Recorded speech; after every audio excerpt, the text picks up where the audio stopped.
Qanday gaplarsiz? Videoni boshlayman. Chunki ma'naviy videolar faqat munosiblar uchun. Videoni oxirigacha eshiting. Bundan 20 yil oldin bir inson 15 kilometr masofani piyoda bosishga to'g'ri kelgan. Chunki mashinalar juda kam va 5 kilometrcha qolganda uyiga bir mashina kelib qoladi. Unga minadi va yo'lni ma'lum bir qismini bosib o'tgandan keyin ular ajralishga to'g'ri keladi. Sababi shofyor juma namoziga kech qolyapman, bo'lmasa manzilingizgacha yetib qo'yardim yoki yetib qo'yaymi dedi. Va yo'lovchi yo'q, men o'zim uyimgacha bora olaman. Siz namozga kech qolmang dedi. Endi holatni murakkablashtiramiz.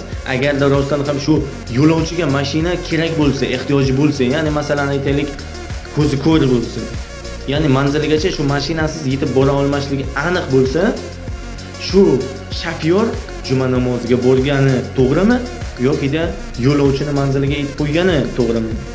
Bu savolni javobini biladigan insonlarni kommentariyada belgilab keting. Balkim bu savol umuman murakkab emasdir yoki balkim bu savol umuman odamning savoli emasdir, lekin men uchun bu hali ham savol holatida turibdi. Sog' bo'ling, salomat bo'ling.